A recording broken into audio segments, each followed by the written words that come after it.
ሰላም የዚህ ፕሮግራም ተከታታዮች ይህ ሌክሶሎጂ ሰለሞን ነው ወይም ህግ ከሰለሞን ጋር እንግዲህ በዚህ ቻናል የተለያዩ ህግ ጉዳዮችን እያነሳሁ ሀሳብ አስተያየቶችን ትምህርታዊ ለሆኑ ጉዳዮችን ደግሞ ትምህርት የሚያስጨብጡ ነገሮችን የማስተላልፍበት ቻናል ነው። ታዲያ ለዛሬ በተለይ የመውጫ ፈተና በህግ ትምህርት ቤት የመጀመሪያ ዲግሪያቸውን የሚማሩ ተማሪዎች የመውጫ ፈተና ዝግጅት ሊረዳ በሚችል መልኩ ኮርሶችን በተለይ ከወጣው ከብሉፕሪንቱ ወይም ኤግዛም የሚዘጋጅባቸውን ቦታዎች ሁኔታዎች የሚጠቁመውን ማኑዋል በመመልከት በሱ ማኑዋል መሰረት ጠቅለል ያለ እንደ ሪቪዥን ሊሆን የሚችል ብቻውን ትምህርት ወይም ጥቅል በቂ ነገር ሊባል አይችልም፣ ነገር ግን ሪቫይዝ ሊያደርግ የሚችልና ጥቅል ክለሳ አይነት የሆነ ፕሮግራም እንዲሆን አስቤያለሁ። ለዛሬ ከውርስ ህግ የሚጀምር ይሆናል። እንግዲህ በዋናነት ስለዚህ ፕሮግራም ማወቅ ያለባችሁ ነገር ብሉፕሪንቱ ላይ ያሉ ወይ በብሉፕሪንቱ ላይ በየኮርሱ የተጠቀሱ አቺቭ የሚደረጉ ጥያቄዎች አሉ።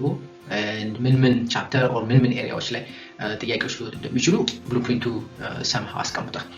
ስለዚህ እነዛን ጥቅል ነገሮች ምንድነው በውስጣቸው የሚኖረው የሚለውን ጉዳይ እንመለከታለን። ብዙ አንቀጽ እየተጠቀስን እንመለከት እንችላለን። ነገር ግን በጉዳዩ ላይ ያላችሁን ቀጥታ ጀነራል አንደርስታንዲንግ እንዲኖር ያነበባችኋቸውን ነገሮች ለማስታወስ ያገለግልና ይረዳ ዘንድ በዋናነት ትኩረት የማደርገው ሀሳቦቹን መግለጽ ላይ በዚህ ጉዳይ ላይ ምን ጉዳዮች አሉ የሚለውን ጥቅል የሆነውን ነገር መጥቀስ ነው።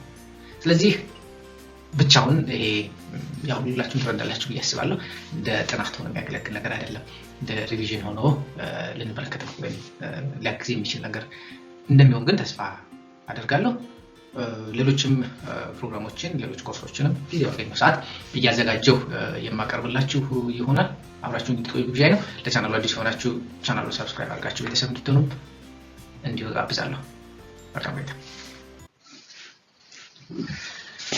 ከመጀመሪያው ስንጀምር እንግዲህ ውርስ ምንድነው የሚለውን ጉዳይ ነው በመመልከት የምንጀምረው። ውርስ ማለት የአንድ ሰው ህይወቱ ካለፈ በኋላ መብቶቹ፣ ግዴታዎቹ ወይም ደግሞ ያሉት ሀብቶች በጠቅላላው ተመልክተን ለወራሾቹ በህግ ወይም ደግሞ በኑዛዜ ላስቀመጣቸው ወራሾቹ ንብረቶቹ የሚተላለፉበትን መንገድ የሚያስቀምጥ የህግ ስርዓት ነው። በዝርዝር ያስቀምጣልናል።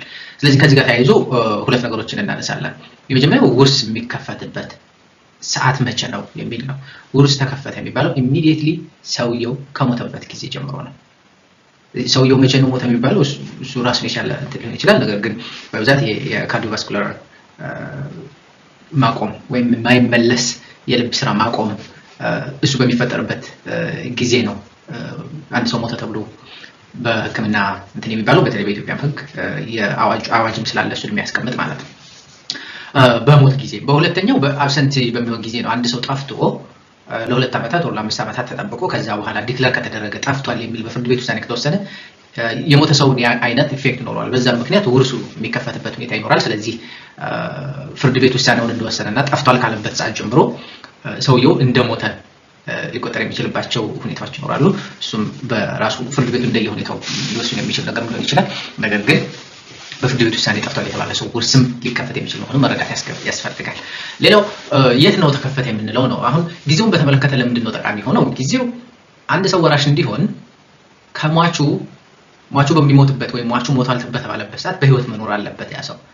እሱን ለማስረዳት ስለሚያገለግለን ነው። ማን ነው ቀድሞ የሞተው፣ ሰውየው ሲሞት በህይወት ነበረው ይሄ ሰው የሚሉትን ጉዳዮች እንድናስረዳ እንድናመላክት ስለሚያግዘን ነው ጊዜው ላይ እንደዚህ ትኩረት የምናደርገው። መቼ ነው ሰውየው ሞተው የሚለው መመለስ ያለብን። ሁለተኛው ቦታን በተመለከተ ነው። ቦታን በተመለከተ የት ነው የሰውየው ውርስ ተከፈተ የሚባለው የሚለው አስፈላጊ ነገር ነው። ቢኮዝ በህግ የትኛው ህግ ነው አፕላይ የሚደረገው፣ የትኛው ፍርድ ቤት ነው ክርክር ቢነሳ መሄድ ያለብን የሚሉት ጉዳዮች የሚወሰኑት ውርሱ የት ተከፈተ በሚለው ጉዳይ ላይ ነው። ስለዚህ ፕሌስ ኦፍ ኦፕኒንግ ወይም ውርሱ ተከፈተ የምንልበት ቦታ ደግሞ ሰውየው በሚሞትበት ጊዜ ፕሪንሲፓል ሬዚደንሱ ወይም ትክክለኛ የመኖሪያ ቦታው ተብሎ የሚታወቀው ቦታ የት ነው የሚለው ጉዳይ ይሆናል ማለት ነው። ከዛ ውጪ በጣም በርካታ ሴቶች ያሉበት ምናምን እያልን ብዙ እንትን ልንል እንችላለን። ነገር ግን በዋናነት ፕሌስ ኦፍ ኦፕኒንጋችን ሰውየው መደበኛ መኖሪያ ቦታው የሚለው በጥቅሉ የሚገልጽልን ይሆናል ማለት ነው። ሌላው እንግዲህ በዚህኛው የምንመለከተው በውርስ ውስጥ የሚካተቱት የሟች ንብረቶች ምን ናቸው፣ ምን አይነት ሀብቶች ናቸው በውርስ ውስጥ የሚካተቱት የሚለውን ጉዳይ ነው የምንመለከተው። እንግዲህ በውርስ ውስጥ የሚካተቱት ንብረቶችን ስንመለከት በዋናነት የሚንቀሳቀሱ ንብረቶች፣ የማይንቀሳቀሱ ንብረቶች ሊሆን ይችላል። በጠቅላላ ንብረት የትኛውም አይነት ንብረት ይካተታል።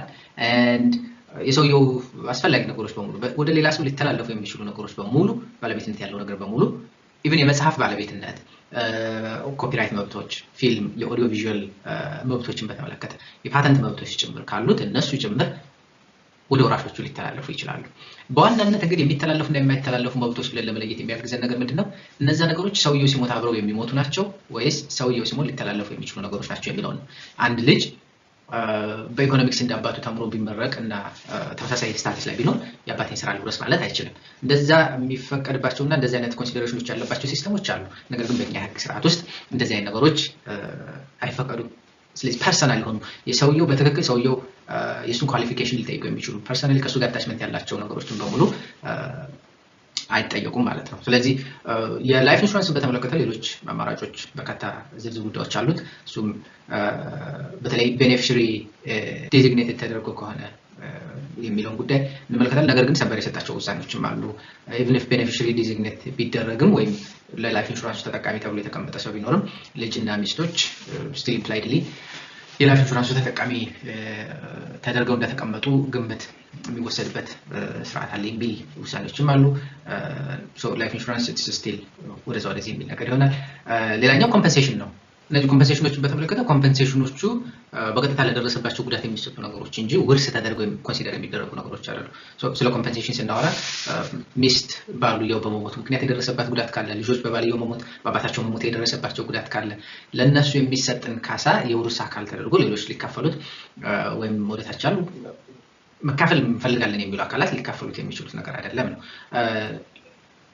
ከመብትም አንጻር ስንመለከተው ወደ በኋላ እንመለከተዋለን። ክሬዲተሮች ወይ ሟች ከመሞቱ በፊት ብድር ተበድሯቸው የነበሩ ሰዎች የመጠየቅ መብት አላቸው ገንዘባቸውን ሰውየው ከሞተ በኋላ ይፈን ማለት ነው። ስለዚህ ይሄ ነገር ከውርስ ውስጥ አለመካተታቸው ክሬዲተሮች ወይም ባለ ገንዘቦች በሰውየው ላይ ገንዘብ ያላቸው ሰዎች ያንን ነገር እንዳይጠይቁ ያደርጋቸዋል ማለት ነው ኢን ሰም ሴንስ። ስለዚህ ከፔንሽን የሚገኙ ገንዘቦችን ሰውየው በጥሮታ የሚያገኛቸውን ገንዘቦች ለሚስቱና ለልጆቹ ይሰጣሉ።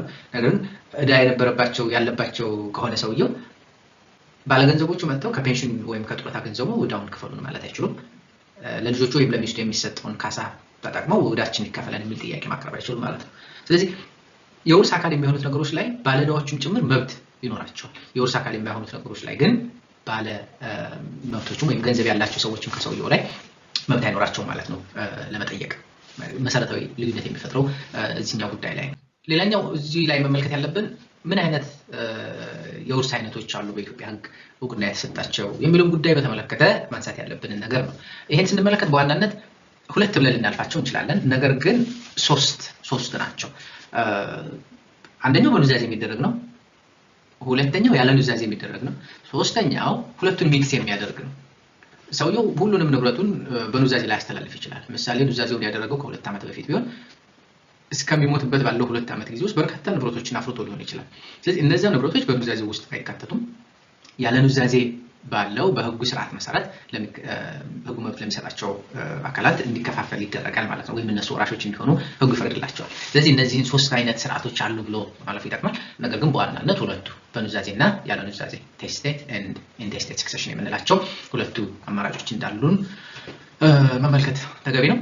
እንግዲህ ኑዛዜ ስንል ሰውየው ከመሞቱ በፊት አስቀድሞ 2 አይነት ኑዛዜዎች አሉ። የቃል ኑዛዜ ነው ኑዛዜ ብሎ መጥራት ስለሚያስቸግር በሁለቱ አይነት ኑዛዜዎች ቃል አስቀምጦ ከሆነ ንብረቱን ለማን እንደሚካፈል አስቀምጦ በመሟላት ያለባቸው ነገሮች በሙሉ አሟልቶ ያስቀመጠው ኑዛዜ ካለ በዛ መሰረት የሚፈጸም ማለት ነው። ቴስቴት የምንለው ግን ሰውየው ኑዛዜ ሳይተው ከቀረ ህጉ ማን መውረስ አለበት የሚለውን ጉዳይ አስቀምጧል። ህጉ ደግሞ ወራሾችን ዲተርማይን የሚያደርገው በስጋ ዝምድና ነው ወይም በደም ነው።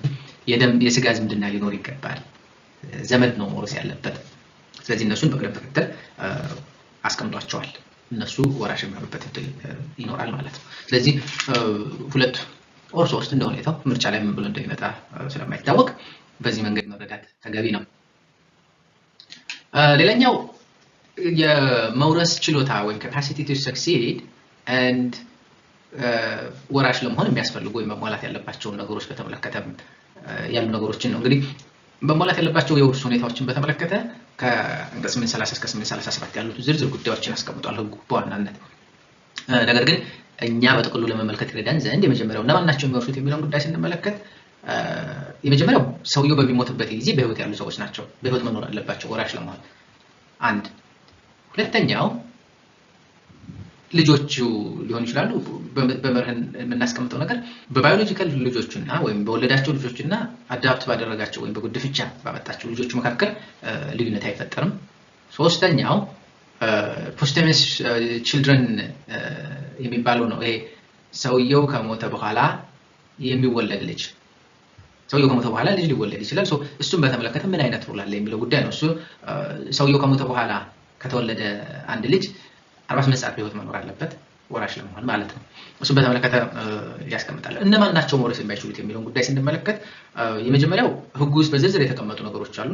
በተለይም በወንጀል የተጠየቁ ሰዎች የሰውየውን ቤተሰቦች ወይም እሱን ራሱ ኑዛዜ እንዳያደርግ በመከልከል ወንጀል በመፈጸም ቤተሰቦቹን በመግደል በሐሰት መስክሮ በጣም ረጅም ጊዜ ሊያስቀጣ የሚችል ውሳኔ አስወስነው ከሆነ ወይም በዛ ተጠይቀው ከሆነ ፍርድ ተፈርዶባቸው ማለት ነው አጭበርብረው ወዘተ ሰው ከቤተሰቦቹ አንዱን ገለው ምናምን ቢኮዝ ውርስን የማስከልከል እድሎች ሊኖሩ ይችላሉ እንደዚህ አይነት ነገሮች ሲመጡ። ስለዚህ ውርሱን የሌላውን አስከልክሎ ኤ የሚባለው ሰው ቢ የሚባለውን ወንድሙን ከውርስ እንዳይሳተፍ አድርጎ ሊገለው ይችላል።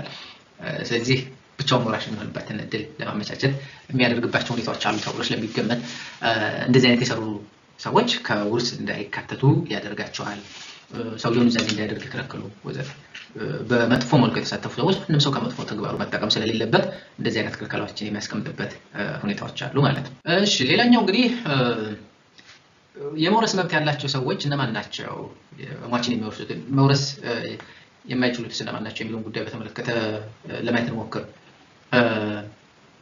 የመጀመሪያው እንግዲህ እነዚህ ነገሮች ስንመለከት ወራሾች እነማን ናቸው ወይ መውረስ የሚችሉት እነማን ናቸው የሚለውን ለመመልከት ኑዛዜ አለ የለም የሚለው ጉዳይ መመልከት ያስፈልጋል። የመጀመሪያው እንግዲህ ኑዛዜ ያለበት ውርስ ከሆነ ነው። እነዚህን በተመለከተ ኑዛዜው በትክክል በህጉ መሟላት ያለባቸውን ሪኳየርመንቶች ወይም ቅድመ ሁኔታዎች አሟልቶ ከተገኘ it's up to the deceased እሱ ነው ራሱ ነው ዲተርማይን የሚያደርገው ማን ነው የሚወርሰኝ ማን ነው ይሄን ንብረት መውሰድ ያለበት የሚሉት ነገሮች ሁሉ ላይ ያስቀምጥ ይችላል። ስለዚህ በህጉ መሟላት ያለባቸው ተብሎ የተቀመጡ ነገሮችን ያሟላ ኑዛዜ ላይ ሰውየው ወራሾቹን መምረጥ ይችላል። ወራሾቹን መምረጥ ብቻ አይደለም ወደ ኋላ እንመለከተዋለን ብዬ አስባለሁ። ኮንዲሽን ሊያስቀምጥ ይችላል። ከሌ ውርሴን ማግኘት የሚችለው እንደዚህ ካደረገ ነው የሚል የኑዛዜ ቃል ሊያስቀምጥ ይችላል። እንደዚህ አይነት ነገሮች ላይ ይፈቀዳሉ። ነገር ግን አሁን ፍቺ ከፈታች ነው ሚል ማስቀመጥ አይችልም። ምሳሌ ወንድ ልጅ ከወለደች ሊል ይችላል። ነገር ግን በማህበረሰቡ የሚያስቀምጣቸው ነገሮች ይሄ ተቀባይነት የሌላቸው መሆን የለባቸውም። እንድትፈታና ውርስን እንድትካፈል ብል ይሄ ከማህበረሰባችን እሳቤና ከማህበረሰባችን ባህልና ስርዓት ውጭ ስለሆነ ማለት ነው። ሌላኛውና ሁለተኛው ኑዛዜ ሰውየው ባልተወበት ጊዜ ኑዛዜ በሌለበት ጊዜ በህጉ መሰረት ነው ኑዛዜዎች የሚፈጸሙት። ይሄን ከ842 እስከ 852 ባሉት የምንመለከተው ነው። በዝምድና ቅርበታቸው ነው በዚህ መሰረት ደግሞ ዲተርማይን የሚደረገው። የመጀመሪያው እንግዲህ ወራሾች ተብሎ የሚጠሩት ሰውየው ኑዛዜ ካልተወ ልጆቹ ናቸው። ልጆቹ ይጠራሉ። ልጆች ከሌሉት አጋጣሚ ልጆቹ ሞተው ከሆነ የልጅ ልጆች ካሉት የልጅ ልጆቹ ይተካሉ። የልጅ ልጅ ሳይኖረው ቀርቶ የልጅ ልጅ ካለው ወደ ታች ይተካል። ወደ ታች ይወርዳል። መጀመሪያ ቅድሚያ የሚሰጠው ወደ ታች ላሉት ነው። ወደ ታች ምንም አይነት ተወላጅ ከሌለው ወደ ላይ ይሄድና እናትና አባቱ ዜጋ እናትና አባቱ ከሌሉ ወደ ጎን እህትና ወንድሞቹ የእናትና የአባቱ ልጆች ማለት ነው።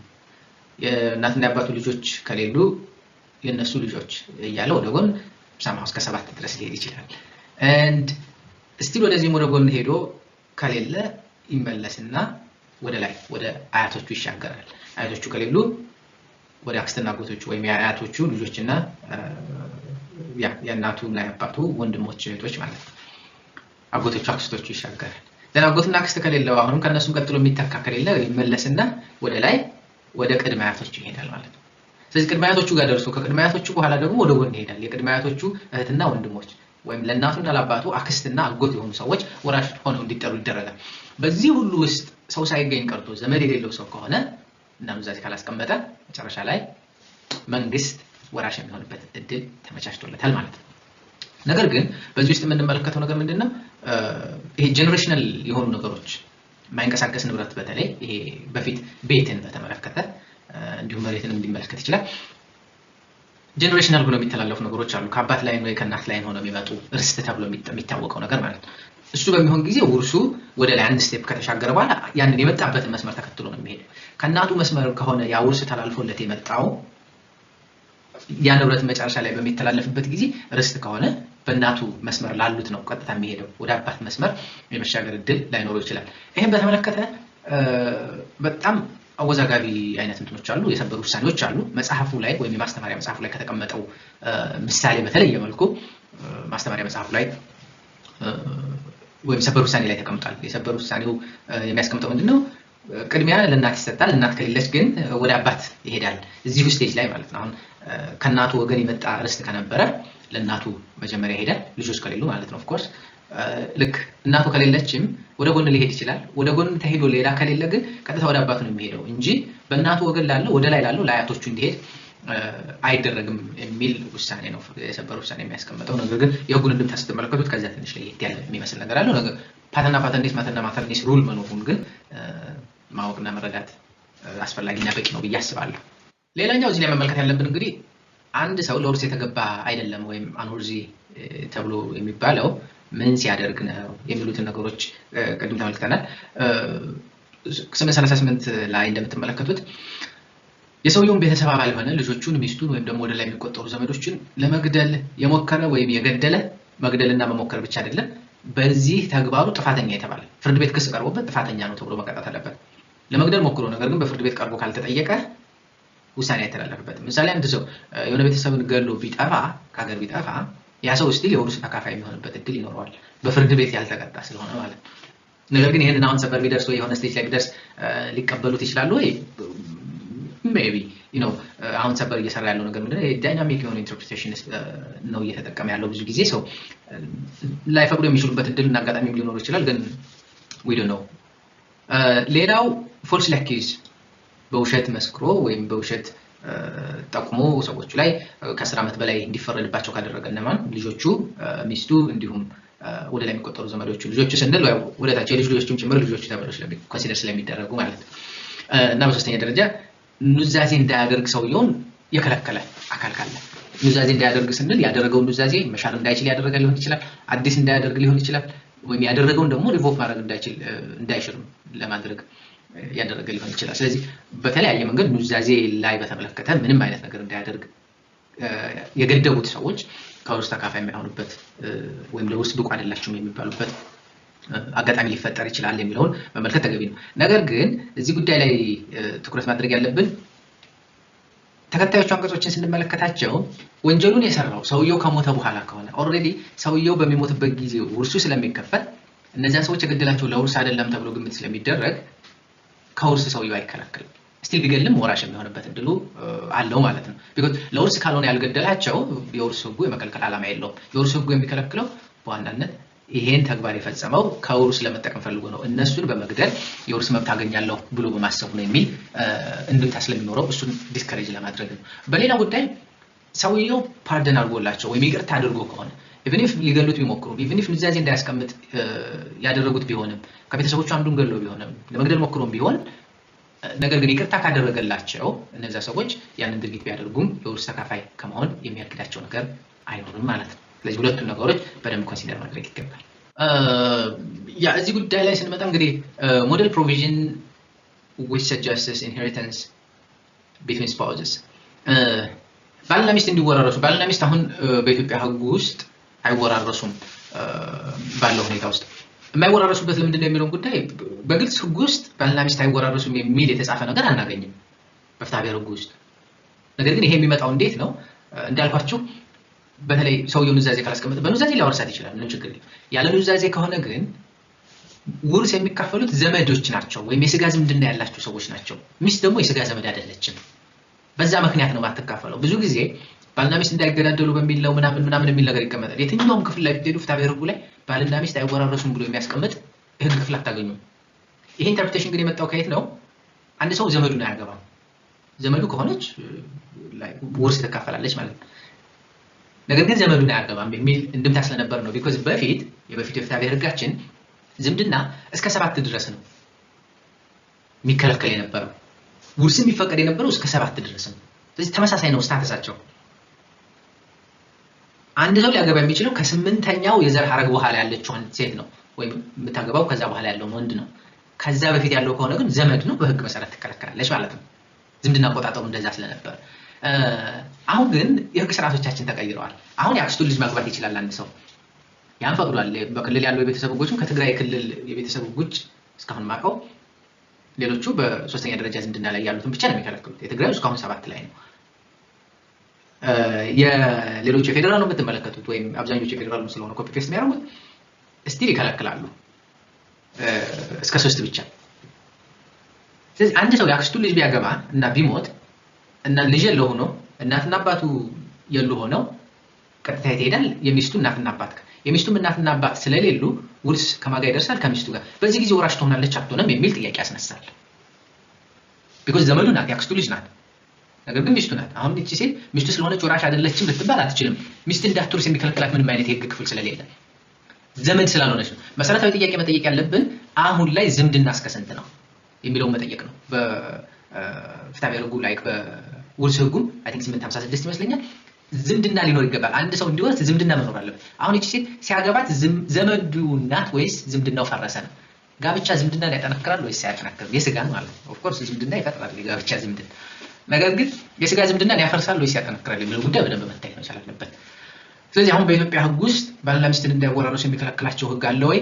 ኖን የሆነ ኢንተርፕሬቴሽን ስለሆነ አዎ ብሎ ማለቱ ተገቢ ሊሆን ይችላል። ነገር ግን ቴክኒካሊ በጣም ቴክኒካሊ ካየነው በኢትዮጵያ ህግ ውስጥ ባልና ሚስትን የሚከለክል እንዳይወራረሱ ህግ የለም። አሁን ባለው ሁኔታ ዝምድና እስከ ስንት ነው የሚለው ማወቅ መቻል አለብን። አንድ ሰው ያክስቱ ልጅ ካገባት ከዛ በኋላ ዘመድ አይደለች ማለት ነው ስቲል ወይስ አሁንም በድሮ የቤተሰብ ህግ ሄደን እስከ 7 ነው ዝምድና ለን የድሮውን ቤተሰብ ህግ ደግሞ እንዳንጠቀም የቤተሰብ ህጎቹ የበፊቱን የፍትሐብሔር ህግ ሽረውታል። ስለዚህ እሱን ኮንሲደር ማድረግ ይገባል። ነገር ግን አሁን ላይ ሚስት ወራሽ አይደለችም የሚለውን ጉዳይ አለ ብለን ተስማምተን ሚስትን ወራሽ ለማድረግ ምን አይነት አማራጮች ሊቀርቡ ይችላሉ የሚለውን ጉዳይ ስንመለከት አንደኛውና ከዚህ በፊት እኔም ተማሪ ያለሁኝ የፍትሐብሔር ህጉን ለማሻሻል የውርስ ህጉን ድራፍት ህግ አለ በሚል ጽሁፎች ሲጻፉ መለከት ነበርና እዛ ውስጥ ከተቀመጡት ነገሮች ውስጥ አንዱ ምንድነው አሁን ላይ ኢትዮጵያ ውስጥ ቅድመ አያት የለም አይደል? ቅድመ አያት ስለሌለ ቅድመ አያትን ወራሽ ከማድረግ ይልቅ 4ኛ ስቴጅ ላይ ሚስት ወራሽ ሆና ብትመጣ because ቅድመ አያት ስለሌለው ሚስቱ እያለች መንግስት ብሎ ሰው ማለት it's not fair honestly so ከመንግስት በፊት ሚስቱ ተወራሰው ሚስቱ ያው ከሌለችም መንግስት ይወርሳል። እሱን አይነት እድል መስጠቱ ተገቢ ነው የሚል አማራጮች እንዳሉ አንብቤያለሁ። እሱን አይነት ሪኮሜንዴሽን ማቅረብ የተሻለ ሊሆን ይችላል። ሌላኛው እንግዲህ ሟች ንብረቱን ማስተላለፍ መብቱ ወይም ንብረቶችን የማከፋፈል ወይም ለሌሎች የመስጠት በኑዛዜው ጉዳይ ላይ ምን ያክል ወይም እስከምን ድረስ ነው ስልጣኑ የሚለውን ጉዳይ መመልከት ነው። ስልጣኑ እስከምን ድረስ ነው? ይህን ስንመለከት ኑዛዜ ነው በዋናነት ሰውየው በትክክል ፎርማሊቲውን አሟልቶ ኑዛዜ በትክክል ካስቀመጠ ንብረቶችን የማከፋፈል መብቱ የተጠበቀ ነው። ምንም ጥያቄ የለውም። የትኛው ንብረት ለማን የሚሉትን ማስቀመጥም ይችላል። ያው በኋላ አስፈላጊ ሁኔታዎች ተፈጥረው ሊቀየሩ የሚችሉበት ሁኔታ ይኖራል። እንዴት ሊፈጠር ይችላል ያ ነገር ግን የተቀመጡ ደግሞ ሊሚቴሽኖች አሉ። አንድ የመጀመሪያው ልጆቹን እንዳይወርሱ ማድረግ አይችልም። ያ ማለት ምን ማለት ነው? ሊነቅላቸው አይችልም። በምን ንብረቱን በሙሉ ለሌላ ሰው በመስጠት እንደዛ ማድረግ አይችልም። ልጆቹ ውርስ እንዳያገኙ ከፈለገ እከሌ የሚባለው ልጅ ውርስ እንዲያገኝ አልፈልግም በዚህ ምክንያት ብሎ ማስቀመጥ መቻል አለበት። ነገር ግን ሙሉ ንብረቱን ወደ ሌላ ሰው ሲሰጥ ከላይ ያሉት ወራሾች እናትና አባቱ፣ አክስት፣ አጎት፣ እህት፣ ወንድም ምናምን እንደተነቀሉ ይቆጠራሉ። እሱ ችግር የለም። ወደ ላይ ያሉት ወደ ታች ያሉትን ልጆቹን ግን ሀብቱን በሙሉ ዝም ብሎ በኑዛዜ ለሆነ ሰው አሳልፎ ሰጥቶ ልጆቹን በባዶ ማስቀረት አይችልም። ይሄ በህጉ የተፈቀደ ነገር አይደለም። እንደ ሊሚቴሽን ተቀምጦ ከምናገኛቸው ነገሮች ውስጥ አንደኛው ነው። በስጦታም ቢሆን በሌሎች መንገዶች እነሱን በቀጥታ ማስተላለፍ አይችልም። ሌላኛው ኑዛዜውን በሚጽፍበት ጊዜ ኮንዲሽን ሊያስቀምጥ ይችላል ቅድም እንዳለ። ነገር ግን እነዚያ ኮንዲሽኖች ኢሌጋል መሆን የለባቸውም፣ ኢሞራል መሆን የለባቸውም፣ ከማህበረሰቡ እሴቶች ጋር የሚቃረኑ መሆን የለባቸውም። ካገባች ብሎ ሊያስቀምጥ ይችላል፣ ካላገባች ብሎ ግን ማስቀመጥ አይችልም። ከተማረች ብሎ ሊያስቀምጥ ይችላል፣ ካልተማረች ብሎ ግን ማስቀመጥ አይችልም። ከወለደች ሊል ይችላል፣ ካልወለደች ማለት ግን አይችልም። because ይሄ ማህበረሰባችን መብት መገደብ ነው የሚሆነው። ይሄን ካደረገች ሰጣለሁ አንድ ነገር ነው፣ ይሄን ካላደረገች በሚል የእሷን መብት በመገደብ ላይ የተቀመጠ ነገር ግን የሚሆን ነገር አይደለም። ብትፈልግ ታደርጋለች፣ ባትፈልግ አታደርገውም ነው ያኛው የሚደረገው ነገር ሲሆን፣ ነገር ግን እንዳትወልድ በመከልከል ከሆነ ግን የሚሆን አይደለም። ይሄ የሆነበት ምክንያት ምንድነው? የማህበረሰባችን እሴት ነው። አሁን የማህበረሰብ እሴት ነው። ልጅህን እንዳትወልድ ካልወለደች እሰጣታለሁ it doesn't make sense, it's somehow silly። እሱን ማድረግ አይችልም የሚል ነው። ሌላው እንግዲህ የውርስ ውስጥ ስንመለከት ኑዛዜ አይነቶች ምንድናቸው የሚለው ጉዳይ ነው የምንመለከተው። እንግዲህ ይሄን ጉዳይ በምንመለከትበት ጊዜ የመጀመሪያው የቃል ኑዛዜ ነው የምንመለከተው። የቃል ኑዛዜ ሰፋ ያሉ ነገሮች የሚሰጡበት አይደለም። እንደውም አንዳንዴ የቃል ኑዛዜ ተብሎ መጠራቱ ላይ ያለበት አይመስለኝም። ቢኮዝ ብዙ ነገር ማድረግ አትችሉም። በጣም በልዩ ሁኔታዎች ነው የቃል ኑዛዜ የሚፈቀድላቸው። ከነዛ ውስጥ ይሄ በኖርማል ሰርከምስታንስ ንብረት ማስተላለፍ አትችሉም። ይሄ ትልቅ ንብረቶችን በቃል ኑዛዜ ለእንትና ይሁንልኝ ብላችሁ ማስተላለፍ አትችሉም። ነገር ግን በጣም ልዩ በሆኑ ሁኔታዎች ውስጥ ምሳሌ ሰውየው እየሞተ ባለበት ሁኔታ በጣም ኢመርጀንሲ ሲቹዌሽን ውስጥ ሆኖ ሰው ካገኘ ኑዛዜውን በዚህ መንገድ ይሁንልኝ ብሎ ሊያስቀምጥ ይችላል። በሁለት ሰዎች ፊት ሁለት ሰዎች መኖር አለባቸው። የቃል ኑዛዜውን በሚያደርግበት ጊዜ በቃል ኑዛዜ ምን ጉዳዮችን ሊናዘዝ ይችላል የሚለውን ጉዳይ እንመልከት። በጣም ሊሚትድ የሆኑ ነገሮች ናቸው። የፈለገውን ንብረት ይሄኛው ንብረት እንደዛ ይሁንልኝ ይሄኛው ምናምን ብሎ ማለት አይችልም። ስፔሲፊክ ኮንተንት አላቸው። የመጀመሪያው የቀብር ስነ ስርዓቱን በተመለከተ ትዕዛዝ መስጠት ይችላል። የት መቀበር እንደሚፈልግ ምናምን የመሳሰሉትን ነገሮች and ከ500 ብር ያልበለጡ እያንዳንዳቸው የሆኑ ነገሮችን ማከፋፈል ይችላል ወይም ኑዛዜ ማድረግ ይችላል። ከ500 የኢትዮጵያ ብር ያልበለጡ ልጆቹን ማን ያሳድግልኝ ወይም አሳዳጊ ማን ይሆናቸው የሚለውን ጉዳይ እሱን ማስቀመጥ ይችላል። እንደዚህ አይነት መብቶች ሊኖሩ ስለሚችሉ ማን ጋር ማድረግ አለባቸው የሚሉትን ጉዳዮች ከመሞቱ በፊት ቢናገር ሊሰኑለት ይችላሉ። በተለይ አደጋ ውስጥ ሆኖ የሆነ አደጋ አጋጥሞት ሊሞት እያቃሰተ ባለበት ሁኔታ ይሄን አይነት ኑዛዜ እንዲደረግ ህጉ ይፈቅዳል። ለዛ ነው በጣም ሊሚትድ የሆኑ ነገሮች ስለሆኑ ነው የቃል ኑዛዜ ብሎ መጥራት ያስቸግራል የሚለው።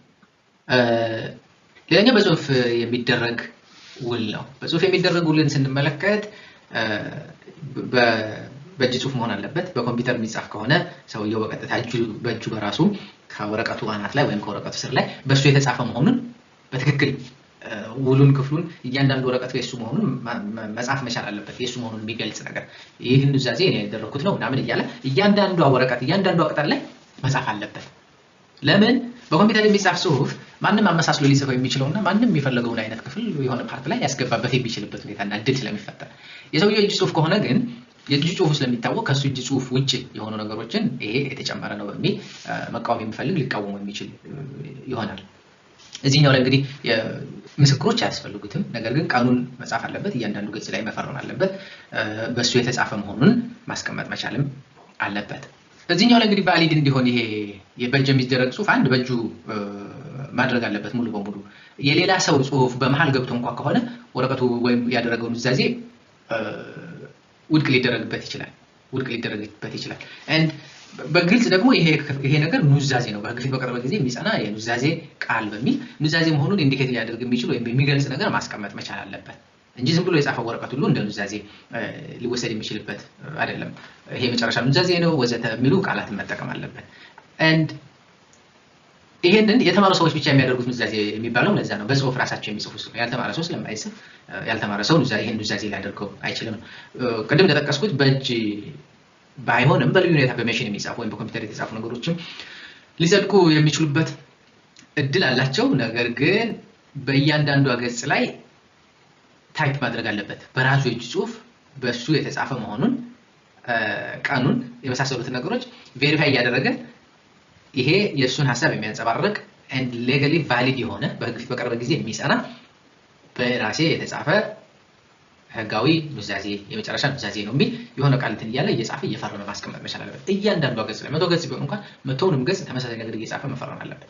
then በእጅ ጽሁፉ አትሊስት እሱ እንደጻፈው ማረጋገጫ የሚሆንበት እድል ይፈጠራል ማለት ነው። ሌላኛው በህዝብ ፊት የሚደረግ ወይም ግልጽ ኑዛዜ የሚባለው ነው። ይሄ በምስክሮች ፊት የሚደረግ ኑዛዜ ነው። እሱን በተመለከተ በእጅ ሊጻፍ ይችላል ወይም ሌሎች ሰዎችም ሊጽፉት ይችላሉ ወይም ሰውየው ራሱም ሊጽፈው ይችላል። ብዙ የሚያስቸግር ነገር አይደለም። መነበብ አለበት በምስክሮች ፊት። ምስክሮች ያስፈልጉታል። ስለዚህ በምስክሮች ፊት መነበብ አለበት። በምስክሮች ፊት መነበቡ እዛው ኑዛዜው ላይ መገለጽ መቻል አለበት የሚል ሪኳየርመንት ያስቀምጣል። ነገር ግን ይሄኛውን ሪኳየርመንት በተመለከተ ብዙ ሰበር ላይ የደረሱ ጉዳዮች ሊኒየንት የሆነ ፖዚሽን ይዞበታል። ሰበር ሲፈርሙ ኦፍ ኮርስ እንደተነበበላቸው ኮንሲደር ይደረጋል። ሰው ተነቧል በምስክሮች ፊት ተብሎ ኑዛዜው ውስጥ አለመጻፉ ብቻውን ኑዛዜውን ኢንቫሊድ አያደርገውም የሚል ለቀቅ ያለ ኢንተርፕሬቴሽን ተከትሏል። ሌላኛው ግን ፊርማ መኖር አለበት። ፊርማ የሰውየውም የምስክሮቹን ኢሚዲየትሊ መፈረም አለባቸው። ያልተማሩ ሰዎች ከሆኑ ደግሞ ያው አውራጣታቸውን ቀለም በማስነካት እሱን የማየማን ፊርማ ማስቀመጥ አለባቸው ማለት ነው። ነገር ግን ይሄን ኑዛዜ ሲደረግ እንግዲህ እንደጠቀስነው ምስክሮች ያስፈልጋሉ። አራት ምስክሮች በዳኛ ፊት ወይም ደግሞ በአቃቤ ሕግ ወይም ውልና ማስረጃ የሚሰሩ አካላት በስራቸው ላይ ያሉ እነሱ ፊት ከሆነ የተደረገው አንዱ እንደ ሁለት ምስክር ሊቆጠር የሚችልበት እድል እንዳለ ሕጉ አስቀምጧል። ነገር ግን እዚህ ጉዳይ ላይ ስንመለከት ያው ምስክሮችን በተመለከተ ምስክር መሆን የሚችሉት እነማን ናቸው? ማንኛውም ሰው ተነስቶ ምስክር መሆን አይችልም። ያው እንደዚህ አይነት ባይንዲንግ የሚሆን ወይም ህጋዊ ውጤት የሚኖረው ተግባር መፈጸም የሚችሉ ሰዎች መሆን አለባቸው። አንደኛው በዋናነት እንግዲህ 18 ዓመት የሚሞላቸው ሰዎች መሆን አለባቸው ምስክር ሆነው ሊቀርቡ የሚችሉ ሰዎች። በህግ ፊት ያንን ነገር ውጤታማ እንዲሆን ወይም ተግባር መፈጸም የሚችሉ ሰዎች መሆን አለባቸው። ማይንዳቸው ሳውንድ የሆነ ሰዎች መሆን አለባቸው። ላይክ ጁዲሻሊ ኢንካፓሲቴት የተደረጉ ወይም ሌጋሊ ኢንካፓሲቴት የተደረጉ ሰዎችን የምስክርነት መብታቸው የተነካባቸው የተነሳባቸው ሰዎችን በተመለከተ ምስክር ሆነው ላይ ቆጠሩ የሚችሉበት እድላቸው ሰፊ ይሆናል ማለት ነው። and the funny thing is እዚህ ጋር ቋንቋውን አንደርስታንድ የሚያደርጉ ሰዎች ምስክር መሆን አይችሉም። ኑዛዜው የተጻፈበትን ቋንቋ አንደርስታንድ የሚያደርጉ ሰዎች መሆን አለባቸው ምስክር ሆነው ለመፈረም because ሊነበብላቸውና የተጻፈውን ነገር አንደርስታንድ ያደርጉት ይገባል። ያንን ደግሞ ማድረግ ስለማይችሉ በትርጉም ሊተረጎምላቸው ይችላል። ምን ይሆናል ያ እንደ ዳኛው ሁኔታ ሊለያይ ይችላል በምን አይነት መንገድ ኢንተርፕሬት እንደሚደረግ። ለአሁኑ ግን ሰዎቹ በትክክል ቋንቋውን አንደርስታንድ የሚያደርጉት እንዳለባቸው መያዙ ጠቃሚ ነው። and እነዚህን ሪኳየርመንቶች አላሟላ ከሆነ እና በሚመለከተው አካል ሄዶ ወረቀቱ መመዝገብ አለበት። እንደዚህ አይነት በግልጽ የተደረገ ኑዛዜ ሲሆን እነሱን ካላሟላ ውድቅ የሚደረግበት ሁኔታ ሊፈጠር ይችላል ማለት ነው። and አሁን ላይ የምንመለከተው ደግሞ ኑዛዜ መኖሩን ለማስረዳት የምንጠቀምባቸው ማስረጃዎች ምን ናቸው የሚለውን ጉዳይ በተመለከተ ነው። የመጀመሪያው እንግዲህ ኤግዚስተንስ ኦፍ ዊል ስንል ኑዛዜ መኖሩን ማስረዳት ነው። ኑዛዜ መኖሩን በዋናነት ሊኩዴተር ነው ፈልጎ ኑዛዜዎችን የሚያመጣው መኖሩን አለመኖሩን እያረጋገጠ የዛን ስራ መስራት ያለበት። ሁለተኛው ኮንተንት ስንል ደግሞ የኑዛዜው ራሱ አፒራንሱ ይዘቱ ምንድነው የሚለውን ጉዳይ ኮንተንቱ ላይ እንግዲህ ቫሊዲቲ ሪኳየርመንቶችም ይነሳሉ። ሰዎች ኦብጀክት ሊያደርጉ ይችላሉ ቫሊዲቲውን የኑዛዜው መኖር ተስማምተው፣ ነገር ግን ከዚህ አንፃር ይሄን አላሟላም ስለዚህ ውድቅ መደረግ አለበት የሚለውን ጉዳይ ሊነሳ የሚችልበት እድል ይኖራል። ሁለት ኑዛዜዎች ሊኖሩ ይችላሉ ኤግዚስት አድርገዋል፣ ነገር ግን ኮንተንቱ የትኛው ነው የሚለውን ጉዳይ ማስረዳት የማይችልበት ሁኔታ ሊፈጠር ይችላል። ነገር ግን እነዚህን ነገሮች ለማድረግ ምን ማድረግ ይቻላል? አንደኛው እንግዲህ ኦሪጂናል ዶክመንቱን ማቅረብ ነው። and ቴስቲሞኒ የሚኖርበት በምስክር ማስረዳት የሚቻልበት ሁኔታ ሊፈጠር ይችላል። ከዛ ውጪ ኑዛዜ እንዳለ የሚያስረዱ ነገሮች በመንግስት የተቀመጡ ደግሞ ፐብሊክ ዊል ሲሆን ወይም በግልጽ የሚደረግ ኑዛዜ ሲሆን ስለሚመዘገብ እነሱን ማስረዳት ይቻላል እንጂ የዶክመንት ኑዛዜዎች ከጠፉ ያው ጠፉ ነው። በጽሁፍ የተደረገ ኑዛዜ ሰውየው በእጅ ጽሁፍ ያደረገው ኑዛዜ ካልተገኘ አልተገኘም። ብዙ ጊዜ ንስሐ አባት ጋር ይሰጣል ወይ ጓደኛ ጋር ይሰጣል። እንደዚህ አይነት ኑዛዜ ይደረግና እነዚህ አይነት ነገሮች ካልተገኙ በምስክር ስለማይኖር ምስክር ማስረዳት አይቻልም። በፐብሊክ ሲሆን ደግሞ መመዝገብ አለበት ስላልን ከምዝገባ ስርዓት ውስጥ ነው ሊገኝ የሚችለው። ከዛ በኋላ እንግዲህ ኮንተንቱን እንትን ለማለት ለመረዳት ምስክሮች ሊቀርቡ ሊጠሩ ይችላሉ። ኮንተንቱ ኤግዚስተንሱን በተመለከተ ግን በምስክር ማስረዳት አይቻልም። ኮንተንቱን በተመለከተ ምስክሮች ሊጠሩ ይችላሉ። ምን አስቡ ነው፣ በምን መንገድ ነው ኢንቴንሽን የነበረው ሐሳቡ የሚለውን ጉዳይ ለማስረዳት ትንሽ ክላሪፊኬሽን ለማግኘት ያው የቃል ኑዛዜን ደግሞ ያው በቃል እንደተባለው በቃል ማስረዳት የሚቻልበት ሁኔታ ይኖራል ማለት ነው። ማስረዳት ያለበት ማን ነው የሚለውን ጉዳይ በተመለከተ መብት አለኝ የሚል ነው ወይም ኑዛዜ አለ ብሎ የሚያስብ አካል ነው ኑዛዜ መኖሩን ማሳየት ማቅረብ መቻል ያለበት። ስለዚህ ምን ጊዜም በህግ ውስጥ መብት አለኝ ወይም እንደዚህ አለ እንደዚህ መብቴ ነው የሚል ሰው ነው ማስረዳት ያለበት። ጥያቄ አካል ሁሌ ማስረዳት አለበት። በእርግጥ ልዩ ሁኔታዎች አሉ፣ እነሱ ውስጥ አሁን አንገባም። ሌላኛው አንድ ኑዛዜ በምን መንገድ ነው ኢንቫሊዴት ሊደረግ የሚችለው ወይም ዋጋውን ሊያጣ የሚችለው የሚለውን ጉዳይ በተመለከተ መመልከት ያስፈልገናል።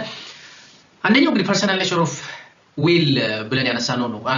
ኑዛዜ በቀጥታ በሰውየው መደረግ አለበት። ኑዛዜን በውክልና ማድረግ አይቻልም። ኑዛዜን በጋራ ማድረግ አይቻልም። ባልና ሚስት እንኳን ኑዛዜ በጋራ መስጠት አይችሉም። ይሄን ያክል ጥብቅ ነው የኑዛዜ ስርዓቱና ህጉ። ሁለተኛው ካፓሲቲ ሊኖረው ይገባል። በእድሜ መስጠት የሚችልበት ደረጃ ላይ መድረስ አለበት። ሜንታሊ ሳውንድ የሆነ ሰው መሆን አለበት።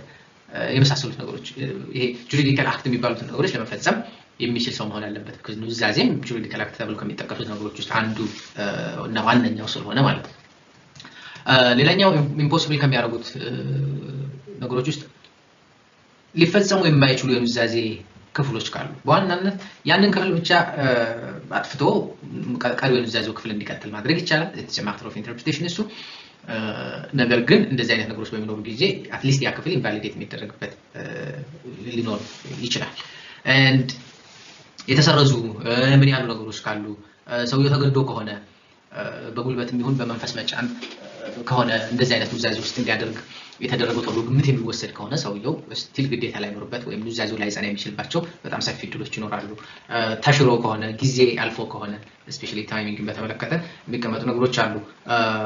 ፐብሊክ ዌል ካደረገ በኋላ ሰውየው ምን ያክል ዓመት ከኖረ በኋላ ኑዛዜው ተግባራዊ ወይም ውጤት እንዳይኖር የሚሆንባቸው ስርዓቶች አሉ።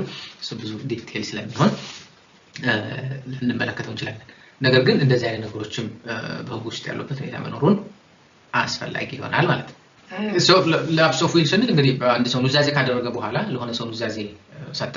ምሳሌ ኤ የሚባለው ሰው ለቢ ቢሰጥ ነገር ግን ቢ ቀድሞ ቢሞት ደን ኤ በኋላ ቢሞት ያው ኑዛዜው ተግባራዊ ሆኖ ላፕስ አድርጓል፣ ጊዜው አልፎበታል፣ የመሳሰሉ ነገሮች ሊነሱ የሚችሉበት ሁኔታ ይኖራል። በዛን ጊዜ ኑዛዜው እንዳልተደረገ ይሆንና ተግባራዊ አይደረግም ወይም ውጤት አይኖረውም።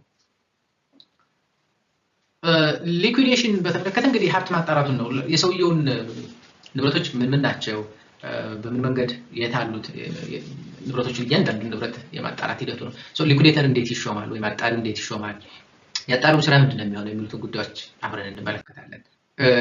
ከዛ በፊት ግን የምትክ ወራሽነትን ጉዳይ እንመልከት። ምትክ ወራሽነት ማለት ምሳሌ እናትና አባቱ ጋር ደርሶ ልጆች ከሌሉት እናትና አባቱ ጋር ደርሶ ወደ ጎን ይሄዳል። ማን እህትና ወንድሞቹ ሊወርሱ ይችላሉ፣ ወይም የእናቱ አባትና የእናቱ እና የአባቱ ልጆች የሆኑ ሰዎች ሊወርሱ ይችላሉ። ይሄ በምትክነት የሚመጣ ነው።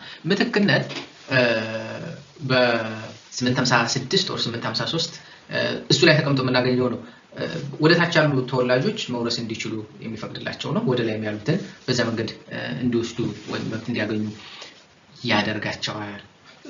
ሰው የሚፈጠረው እንግዲህ ኑዛዜ በሌለበት ጊዜ ነው ብለን እንወስዳለን።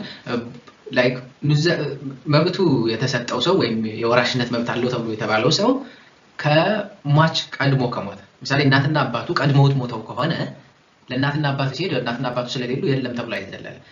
እናትና አባቱን ሊወርሱ የሚችሉ አካላት ይወርሱታል ማለት ነው። እሱ ነው ሪፕሬዘንቴሽን። አይ ቲንክ ያ አካዳሚክሊ ፕሮግራም እንትን ስለሆነ ብዙ ማብራራት የሚጠበቅብኝ አይመስለኝም ይሄኛው። እዚህኛው እንግዲህ ኑዛዜ መሰረታዊ ባህሪያቶቹ ምንድን ናቸው፣ ሊገለጽባቸው የሚችሉት ምን ምን ጉዳዮች ናቸው የሚለውን ጉዳይ የምንመለከት ይሆናል። በዋናነት አራት ነገሮችን እንመልከት። የመጀመሪያው ሰውየው ከሞተ በኋላ ነው ወደ ተግባር የሚመጣው ኑዛዜ። በሀሳብ ደረጃ የሚነሳው ሰውየው ከሞተ በኋላ ነው። ሰውየው ሳይሞት በፊት ምንም አይነት ኑዛዜ ቢያስቀምጥ ተግባራዊ የሚደረግበት ምንም አይነት እድል የለም። ሁለተኛው ሰውየው እስከሚሞትበት ጊዜ ድረስ ምንም ነገር ሊያደርግ ይችላል፣ ሊቀይረው ይችላል፣ ሊሽረው ይችላል፣ የፈለገውን ነገር ማድረግ ይችላል። ሶስተኛው ሰውየው እንደሞተ ኢሚዲየትሊ ነው ተግባራዊ የሚደረገው። ቢኮዝ በሰዓታት ልዩነት ውስጥ ኑዛዜ የተደረገለት ሰው ሊሞት ይችላል። ስለዚህ ወርሶ ሞቷል ማለት ነው። ስለዚህ በጣም ልዩነት ስለሚፈጠር የሰዓቱ ጉዳይ ኢሚዲየትሊ ሰውየው ሞተ ከተባለበት ሰዓት ጀምሮ ኑዛዜው ተግባራዊ ይሆናል ማለት ነው። እሺ፣ በዚህ ሁኔታ ውስጥ እንግዲህ ይሄኛውን ሂደት ካለፈ በኋላ አንድ ሰው ኑዛዜ ማዘጋጀት ይችላል የሚል ግምት ተወስዷል ኮርስ ኤግዛም ብሉፕሪንቱ ላይ። ስለዚህ አይ ሆፕ በቃል ኑዛዜ ምን ምን እንደሚተላለፍ በጽሁፍ በሚደረግ ኑዛዜ ላይ ደግሞ ሰውየው በራሱ መጻፍ እንዳለበት የመሳሰሉት ነገሮች ተመልክተናል። በግልጽ የሚደረግ ኑዛዜ በሚሆንበት ጊዜ ደግሞ ምስክሮች እንደሚያስፈልጉና በኮንተንት ዋይዝ ብዙ የሚያስፈልግ ነገር አይኖርም። በኮምፒውተር በሚጻፍ ጊዜ በጽሁፍ የሚደረገው ሰውየው በቀጥታ የራሱ ጽሁፍ መሆኑን የራሱ ኑዛዜ መሆኑን የሚገልጽ በእያንዳንዱ ገጽ ላይ የሆነ ነገር ማስቀመጥ አለበት የሚለውን ጉዳይ ተመልክተናል። እሱን መሰረት አድርጎ አንድ ሰው ኑዛዜ ማዘጋጀት መቻል አለበት። ሆፕፉሊ ይህን ማዘጋጀት የምትችሉ ሆናችኋል ብዬ አስባለሁ። ሌላኛው እንግዲህ ስለ መንቀል ወይም ኑዛዜ አንድ ሰው እንዳይካፈል ወይም ተሳታፊ እንዳይሆን ማድረግን በተመለከተ ነው የምናነሳው። ሶሻል ሲግኒፊካንሱ ምንድን ነው የሚለውን ጉዳይ ነው የምንመለከተው። አይ ቲንክ በኢትዮጵያ ሕግ ውስጥ ልጆችን መንቀል ይቻላል በግልጽ አስቀምጦ ምክንያቱንም አስቀምጦ። ምክንያት ሳያስቀምጥ አንድ ሰው ኑዛዜ እንዳይካፈሉ ማድረግ አይችልም። ምክንያት ማስቀመጥ አለበት። ይሄ በመሆኑ ወይም በዚህ ምክንያት ኑዛዜ እንዲካፈሉ ወይም የኑዛዜ አካል እንዲሆኑ አልፈልግም። ዳኞች ይሄንን ጉዳይ በቂ ነው አይደለም፣ ልጆቹ ይሄን ማድረጋቸው በቂ ነው አይደለም የሚለው መመዘን ይችላሉ። ነገር ግን ይሄ የጠቀሰው ነገር ሰውየው እውነት ነው ወይስ ውሸት ነው የሚለውን ግን መመልከት አይችሉም። ይሄ እነሱ ስራ አይደለም። ውሸትም ይሁን እውነትም ይሁን ሰውየው ያለው ነገር በቂ ነው ወይስ አይደለም፣ ኑዛዜ እንዳይካፈሉ ለማድረግ ያስችላል አያስችልም የሚለውን ጉዳይ ነው። ለምሳሌ አልጦሩኝም፣ ስለዚህ ኑዛዜ እንዲካፈሉ አልፈልግም፣ የጦረኝ እንትና ብቻ ነው፣ እንደዚህ ያደረገልኝ እንትና ብቻ ነው፣ እሱ ብቻ ነው ንብረት እንዲካፈል የምፈልገው ቢል ኢትስ ፌር። ምንም ካላደረክለት የእሱን ንብረት እንዴት ትወስዳለህ? ለምን ትጠይቃለህ? እሱ አላካፍልም እንዲያገኝ አልፈልግም ቢልም መብቱ ስለሆነ ያንን ማድረግ ይችላል። ወደ ላይ የሚሄዱትን በተመለከተ ወይም እናትና አባቱ፣ አጎቶቹ፣ አክስቶቹ፣ አያቶቹን በተመለከተ ለሌላ ሰው ኑዛዜ በማድረጉ ምክንያት ብቻ ኤክስክሉድ እንደተደረጉ የሚቆጠሩበት ሁኔታ ይመጣል። በተለይ ዩኒቨርሳል ሌጋቲ የምንለው ሙሉ በሙሉ ንብረቱን ለሌላ ሰው ሲያስተላልፍ እነሱን እንድትወርሱ አልፈልግም እያላቸው እንደሆነ ግምት ይወሰዳል። and that's fine። እነዛ ሰዎች የራሳቸው ንብረት ያላቸው ከሱ የተሻለ እድሜ ላይ ያሉ ሰዎች ናቸው ተብሎ ግምት ስለሚወሰድ ማለት ነው። ነገር ግን ቅድም እንዳነሳ ነው አንድ ሰው ንብረቱን በኑዛዜ ለሆነ ሰው ብቻ ማስተላለፍ አይችልም። አሁን እነሱ ተነስቶ ለጓደኛው ሙሉ ንብረቴን አውርሼዋለሁ ብሎ ቢል ሙሉ ንብረቱን 100% ጓደኛው ይወርሳል ማለት አይደለም። ራዘር ምንድነው የሚሆነው? ከወራሾቹ እንዳንዱ ወይም ከልጆቹ እንዳንዱ ሊቆጠር ይችላል። እንዳንዱ ተቆጥሮ ንብረት ተካፋይ ይሆናል እንጂ 100% ያንን ንብረት በቀጥታ ይወስዳል ማለት አይደለም። ሰውየው ስላለ ብቻ አይወስድም። ቢኮዝ ከዚህ በፊት እንደጠቀስነው ልጆቹን ሙሉ በሙሉ መንቀል ስለማይችል ይሄን በማድረግ በግልጽ ማስቀመጥ አለበት። ይሄን ኑዛዜ አድርጌያለሁ፣ ለዚህ ሰው 100% ንብረት ሰጥቼዋለሁ፣ ልጆች እንዲካፈሉ አልፈልግም፣ በዚህ ምክንያት ተከለ፣ በዚህ ምክንያት ተከለ እንዲካፈሉ አልፈልግም የሚል ግልጽ ኑዛዜ ክፍል ማስቀመጥ እና ያንን ማስረዳት የሚችል ነገር መሆን አለበት። እንግዲህ ሶሻል ሲግኒፊካንሱ ምንድነው ነው? ሶሻል ማህበረሰብ ውስጥ አንድ ሰው ውርስ እንዲነቅል ወይም የውርስ ተካፋይ እንዳይሆን ማድረግ ምንድነው ጥቅሙ? አንደኛው እንግዲህ ማህበረሰቡን ለመቆጣጠር ነው። ቤተሰቦችን ካልጦርክ ካላገለገልክ ያው ነገር ፔኒ ምንም አይነት ሳንቲም አታገኝም። ይሄን ለማስተላለፍ ያግዛል ነው። ስለዚህ ቤተሰቦች ወይም የሚሞተው አካላት በህይወት ባሉበት ጊዜ እንክብካቤ እንዲያገኙ ለማድረግ እድል ይሰጣል። ምሳሌ አንድ በስጦታ ንብረት የሰጠ ሰው የመጦር ኃላፊነት አለበት። ስጦታ ያገኘው ሰው ላይ እንደዚህ አይነት ስምምነት ባይኖርም እንኳን ሰው እጅ ከገባና ካረጀ ምን ካለ ጡረታ ካስፈለገው ሰውየው መጦር አለበት። ነገር ግን አይ የጦረኛ አይደለም ስለዚህ ስጦታዬን አፍርሻለሁ ብሎ ንብረቱን እንደገና መመለስ ይችላል። ይሄ የተፈቀደ። ስለዚህ የኑዛዜም ጉዳይ በዛ አግባብና በዛ ልክ መታየት ይኖርበታል። ሁለተኛው ኢንሄሪታንስ ዲስኢንሄሪት ማድረግ ወይም ይሄ መንቀልን በተመለከተ ልጆቹን ያለ ምክንያት መንቀል አይችልም የሚለው ደግሞ ከልጆቹ ጋር ያለውን ፕሮቴክሽን ነው። ቻይልድ ፕሮቴክሽን፣ ልጆችን ፕሮቴክት መደረግ አለባቸው። የሆነ ታይም ላይ ተነስተው ችግር እንዲሆንና እንዲፈጠርባቸው ህይወታቸው ጎዳና ወድቀው አስቸጋሪ ህይወት እንዲመሩ ህጉ ስለማይፈልግ ለነሱ ፕሮቴክሽን እያስቀመጠ ነው። ያው ግን ፋሚሊ ኮንፍሊክት ሊያመጣ ይችላል። ኦፍ ኮርስ ያው እንዳለውም ደግሞ ካልቸራል ሪፍሌክሽኑ ቤተሰቦች በተመለከተ የሚያመጣቸው የራሳቸው የሆነ ልዩነቶችና ሀሳቦች ሊኖሩ ይችላሉ። ስለዚህ በዋናነት ኤክስፕሊሲት ዲስኢንሄሪታንስ and ታሲት ዲስኢንሄሪታንስ የምንለው ነገር አለ። ኤክስፕሊሲት የምንለው በግልጽ ነቀለ ነቅያለሁ፣ ወደ ላይ ያሉትን ይሁን ወደ ታችም ያሉትን ነቅያለሁ ማለት አለበት። ወደ ታች ያሉትን ልጆችን ሲነቅል ግን ምክንያት ማስቀመጥ አለበት። ወደ ላይ ያሉትን በሚነቅላቸው ጊዜ ግን ምንም አይነት ምክንያት እንዲያስቀምጥ ህጉ ግዴታ አይጥልበትም የሚለው መሰረታዊ ነጥብ ሆኖ መያዝ አለበት። ከዛ ውጪ የፍርድ ቤትን ስልጣን በተመለከተ ተመልክተናል። ይበቃል እሱ ላይ። ኦኬ፣ በዚህኛው ክፍል የምንመለከተው ደግሞ የሀብት የኑዛዜ የውርስ ሀብቱን በተመለከተ አጣሪ እንዴት ነው የሚሾመው? እነማን ናቸው አጣሪ መሆን የሚችሉት? ምንድነው ስልጣናቸው? ኃላፊነታቸውስ ምንድነው የሚለው ጉዳይ ላይ ነው። በዋናነት በሁለት መንገድ ሊሾሙ ይችላሉ፣ በሶስት መንገድ ሊሾሙ ይችላሉ። አንድ ህግ በቀጥታ ያስቀመጠው ይኖራል። በሁለተኛ ደረጃ በሰውየው በራሱ በሟቹ ሀብቱን በከሌ እንዲያጣራው በሚል ሊያስቀምጥ ይችላል። በሶስተኛ ደረጃ ፍርድ ቤት በዳኞች አማካኝነት የሀብት አጣሪ ሊሾም ይችላል። የመጀመሪያው እንግዲህ በህግ ስንል ወራሽ ሆነው የተቀመጡ ሰዎች ወራሽነት መብት ያላቸው በኢንቴስቴት የሚሆን በኢንቴስቴት በሚሆንበት ጊዜ ወይም ደግሞ ኑዛዜው በማይኖርበት ጊዜ ወይም የተበላሸ ኑዛዜ በሚሆንበት ጊዜ በህግ ፊት ወራሽ የሆኑ ሰዎችን መብት እንዲኖራቸው ያደርጋል። ከዛ ውጭ ኑዛዜ በሚኖርበት ጊዜ ዩኒቨርሳል ሌጋሲ አድርጎ ወይም ሙሉ ንብረት ወይም በፐርሰንት በሚያስቀምጥ መልኩ ንብረት ያስተላልፈላቸው ሰዎች ከወራሾቹ እንዳንዱ ስለሚሆኑ እነሱን እንደ ሊኩዴተር እንዲሆኑና እንዲያገለግሉ መብት እንደሰጣቸው ኮንሲደር ሊደረግ የሚችልበት ሁኔታ ይኖራል። በኑዛዜ ቢያስቀምጥና በህግ ከተቀመጡት መካከል ልዩነቶች በሚኖሩ ጊዜስ በሚል በኑዛዜ ሰውየው ከሌ ይሁንልኝ ከሌ ንብረቱን እንዲያጣራ አድርገዋለሁ ወይም ሰጥቼዋለሁ መብት ብሎ ካስቀመጠ እሱ ፕሬሲደንስ ይኖረዋል። ሁሌም በኑዛዜ ሰውየው ከሌ ይሁን ብሎ ካስቀመጠ። ነገር ግን የተቀመጠው ሊኩዴተር ወይም ሀብት አጣሪ ማድረግ በማይችልበት ጊዜ በህግ የተከለከለ ከሆነ እንደዚህ አይነት ተግባራት እንዳይሰራ እድሜው ያልደረሰ ከሆነ ወዘተ የዛ ሰው ተወካይ እንዲወክለው ሊደረግ የሚችልበት ሁኔታ ይኖራል። ምሳሌ አንደኛውን ልጁን እንደዚህ እንዲያጣራ ብለው ካለና ያ ልጅ ግን ገና እነዛን ተግባራት ለማከናወን መብትና ስልጣን ከሌለው እሱ በአሳዳሪዎቹ በኩል በቱተርና ጋርዲያኖቹ በኩል እንዲሳተፍ እድሉን ይሰጠዋል። ከዛ ውጪ ዳኞች አስፈላጊ ሆኖ በተገኘበት ጊዜ ወይም በውርሱ መሰረት ማግኘት ካልተቻለ በህግ የሚሆን በኑዛዜ ያንን ማድረግ ማወቅ ካልተቻለ ዳኞች በቀጥታ ሊሾሙ ይችላሉ። ከዛ ውጪ የተደረገውን ሹመት ወይም ስልጣን የተሰጠውን አካል ሊሻር የሚችልባቸው ሁኔታዎች አሉ። ግጭት በተነሳ ጊዜ፣ ኢንካፓብል ነው ተብሎ በታሰበ ጊዜ፣ እየዋሸ ነው እያጭበረበረ ነው ተብሎ በታሰበ ጊዜ፣ እንዲሁም ስራውን በትክክል እየሰራ አይደለም ተብሎ ከታሰበ ይሄን ኃላፊነቱ ሊነጠቅ የሚችልበት ሁኔታ ይኖራል። ብዙ ጊዜ ሀብቱን የሚያጣሩ ሰዎች በደንብ ቅርብ የሆኑ ለሁሉም የማያዳሉ ሰዎች መሆን አለባቸው እንጂ ሀብቱን ያለውን ሀብት ጭምር የለም በሚል ለራሳቸው ሊያደርጉ የሚችሉ ይኖራሉ ወዘተረፈ። ብዙ ችግሮች ሊፈጠሩ ስለሚችሉ እሱ ላይ ብዙ ጊዜ ጥንቃቄ የሚደረግበት ይሆናል ማለት ነው። ከዛ ውጪ ምንድነው የሊኩዊዴተር ወይም የሀብት አጣሪ ጉዳይ የሚለውን ስንመለከት አንደኛው ቮለንተሪ ነው፣ በፈቃደኝነት ነው፣ ክፍያ ኖሮት ወይ ምናምን አይደለም። ኢን ፕሪንሲፕል አትሊስት በህግ ደረጃ የሆነ ሰው ምሳሌ ልጆቹ ናቸው ወይም የዛ ውርስ ተካፋይ የሆኑ አካላት ናቸው ንብረቱን እንዲያጣሩ የሚደረጉት። ንብረቱን በሚያጣሩበት ጊዜ ክፍያ አያገኙም። ይሄ በፈቃደኝነት ላይ የተመሰረተ ጉዳይ ነው። አንድ ሰው አልችልም ካለ አልችልም ነው። በዛ ጊዜ ነው እንግዲህ ፍርድ ቤት ያንን ውሳኔ ሊያሳልፍ የሚችለው ወይም ሌላ ሰው ሊሾም የሚችል።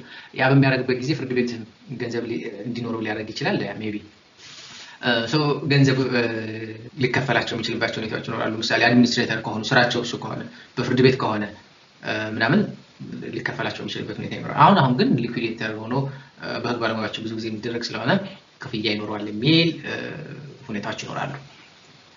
ሌላኛው ፍርድ ቤቱ አንድን ሰው ሊኩዊዴተር አድርጎ ሲሾም ወይም ሀብት አጣሪ አድርጎ ሲሾም ቦንድ እንዳያዝ ሊጠይቀው ይችላል፣ ወይም መያዣ ኃላፊነቱን በትክክል የሚወጣ መሆኑን ማረጋገጥ እንዲቻል። ሰውየው ብዙ ነገር ሜስ ሊያደርግ ይችላል፣ ብዙ ነገር ሊያበላሽ ይችላል። ስለዚህ ኃላፊነት የሚወስድበት መሆን አለበት።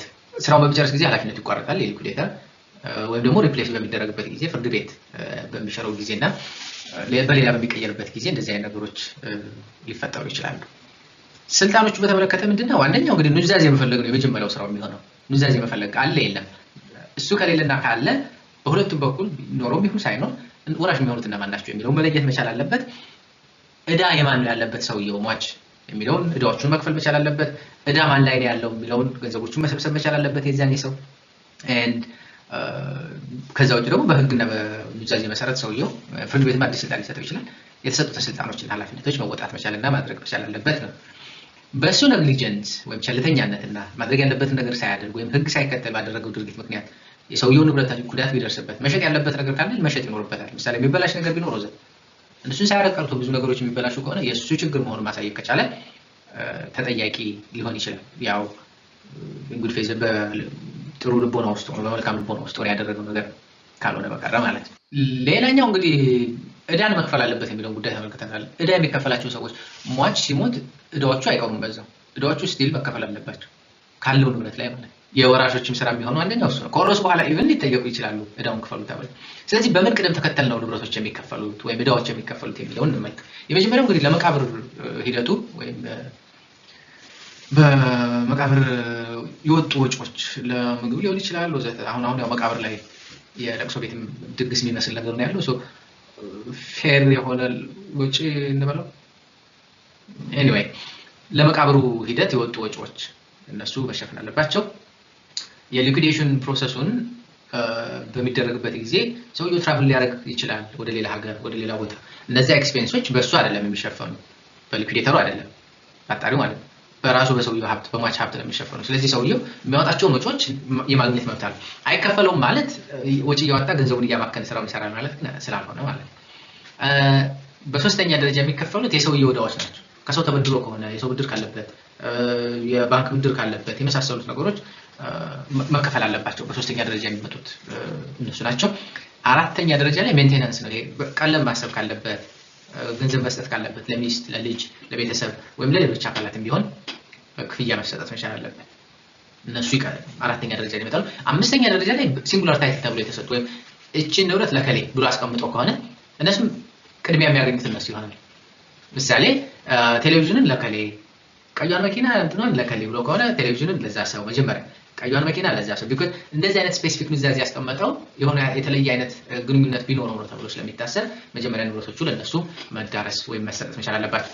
ከዚህ ሁሉ ከተረፈ በኋላ ነው እንግዲህ ሌሎች ወራሾች ኑዛዜ የተደረገላቸው የሚሆን በህግም መብት የተሰጣቸው ይሄን መብታቸውን መጠየቅና ማከናወን ወይም ኑዛዜ ማግኘት የሚችሉት ውርስ ማግኘት የሚችሉ የተቀመጠላቸው ኑዛዜ መሰረት አድርገው ቢሆን በህጉ መሰረት ከነዚህ የተረፈ ነገር ካለ ነው ያንን ማግኘት የሚችሉት የሚለው ሊሰመርበት ይገባል። ቅደም ተከተላቸው በህጉ መሰረት የተቀመጡ ናቸው። ሌላኛው እንግዲህ ፓርቲሽኑን በተመለከተ ወይም ክፍፍሉን የንብረት ክፍፍሉን ዲክሪት ከተደረገ በኋላ እና ንብረቱ ከተለየ በኋላ ወርሳቸዋል ከተባሉ በኋላ ንብረቱን በቀጥታ ላይከፋፈሉት ይችላሉ።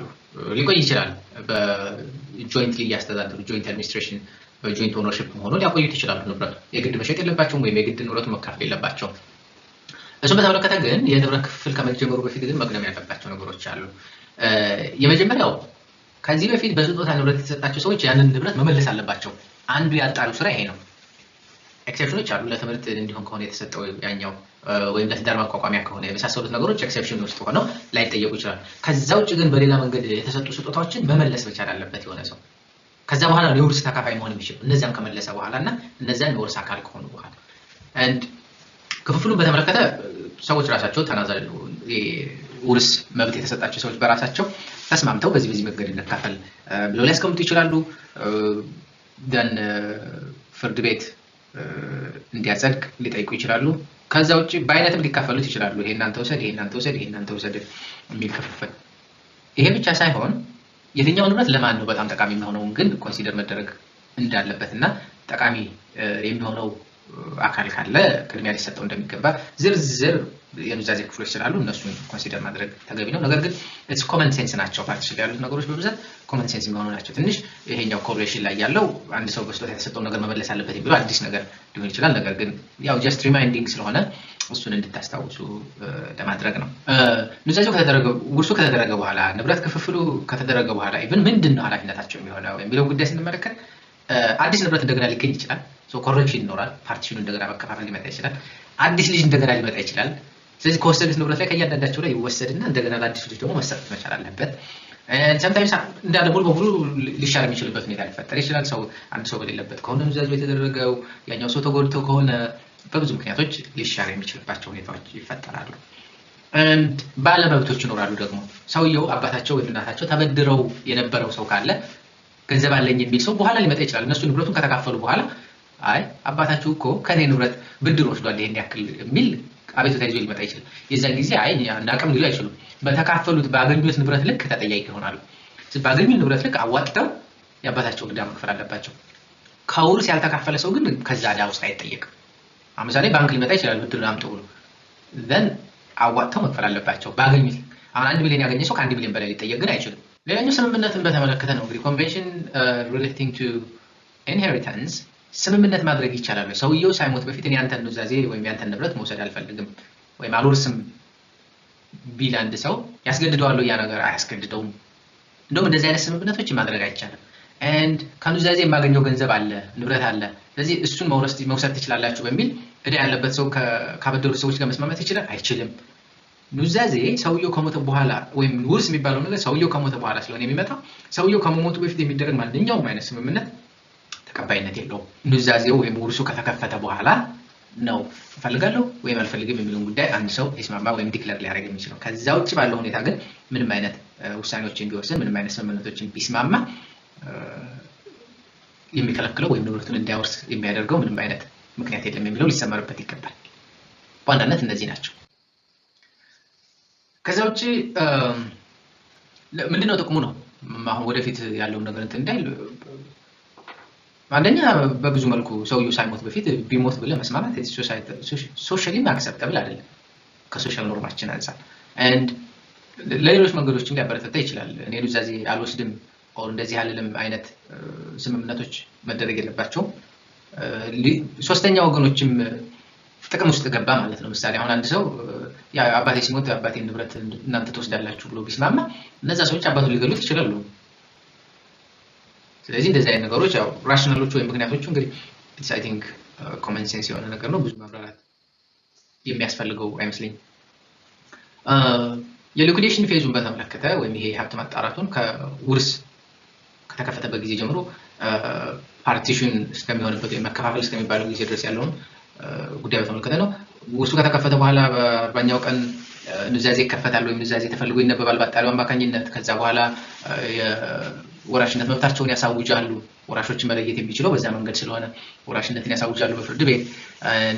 እያንዳንዱ ንብረት ተጣርቶ ንብረቱ ከተከፈለ በኋላ በሊኩዴተሩ አማካኝነት እንደገና የተረፈ ንብረት ካለ ወደ ፓርቲሽን ይገባሉ። በጥቅሉ በዚህ መንገድ ልንገልጸው የምንችለው ጉዳይ ይሆናል ማለት ነው።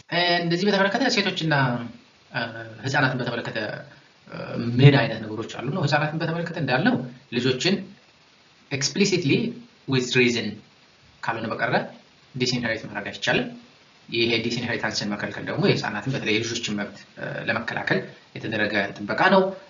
ሰውየው ከሞተ በኋላ የሚወለድ ልጅን በተመለከተ በጉዲፈቻና በወለዳቸው ልጆች መካከል ልዩነት አለመፍጠር፣ በጋብቻና ከጋብቻ ውጭ በተወለዱ ልጆች ልዩነት አለመፍጠር የመሳሰሉት ነገሮች የህፃናት መብት የሚጠብቁና የሚያስከብሩ ናቸው ልንለው እንችላለን።